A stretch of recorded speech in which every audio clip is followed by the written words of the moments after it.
Hello everyone, Assalamu alaikum. Welcome back to my channel. Myself cooking এ আজকে আবারো হাজির হয়ে গেছি খুবই মজাদার একটা ডেজার্ট আইটেম নিয়ে যা আমাদের ঘরে থাকা অল্প উপকরণ দিয়ে অল্প সময়ে খুব সহজেই তৈরি করে দিতে পারি ফ্যামিলি মেম্বার বা গেস্টের জন্য।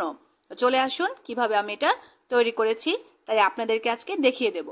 তো সেজন্য অবশ্যই আমার ভিডিওতে একটা লাইক দিয়ে দিবেন আর ভিডিওর পাশে বেল বাটনে একটা ক্লিক করে দেবেন যেন নতুন নতুন নোটিফিকেশন পেতে পারেন।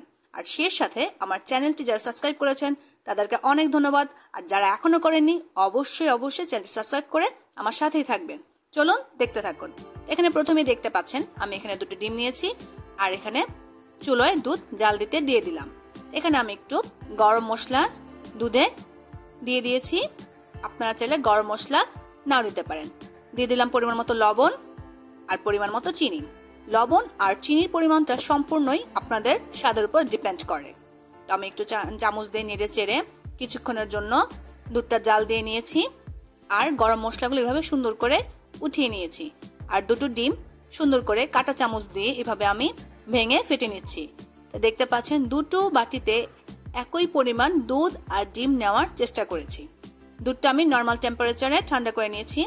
তো যে বাটিতে আমি লাশ অমলেটটা বসাবো সেখানে আমি দুধের সাথে ডিমের মিশ্রণটাকে মিক্স করে নিচ্ছি। দেখতে পাচ্ছেন এটা সম্পূর্ণ আপনার হাতের উপর ডিপেন্ড করে। তো প্রথমে আমি কাঁটা চামচ পরে একটা বিট দিয়ে ভালো মতো ডিম আর দুধটাকে বিট করে নিয়েছি। দেখতে পাচ্ছেন যেন ভালো মতো মিক্স হয়। তো অন্য একটি পাত্রে আমি একটা সসপ্যানে পরিমাণ মতো পানি দিয়ে দিলাম, যেহেতু আমি লাস্ট অমলেট বসাবো ভাপার জন্য। তো সেখানে এখন আমি একটা স্ট্যান্ডের ওপর দুধ আর ডিমের মিশ্রণের বাটিটা সুন্দর করে বসিয়ে একটা ঢাকনা দিয়ে ঢেকে দিলাম। তো ঢাকনার ফুটোটাতে আমি এভাবে কাগজ দিয়ে বন্ধ করে দিয়েছি যেন ভাপটা বের হতে না পারে। তো এখানে আমার 15 মিনিটের মধ্যেই পানি শুকিয়ে সুন্দর করে লাস্ট অমলেটটা হয়ে গেছে। দেখতে পাচ্ছেন এখন আমি বাটিটা নর্মাল টেম্পারেচারে 5 মিনিটের জন্য রেখে দেব।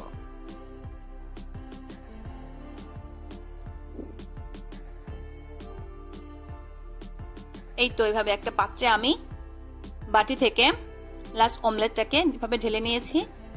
দেখতে পাচ্ছেন কি সুন্দর স্পঞ্জি, কালারটা কি সুন্দর, নাইস, দেখলেই মন ভরে যায় আর খেতে তো অসাধারণ। তাহলে আমরা কেন না বাসায় খুব সহজেই এই ডেজার্ট আইটেমটা তৈরি করতে পারি।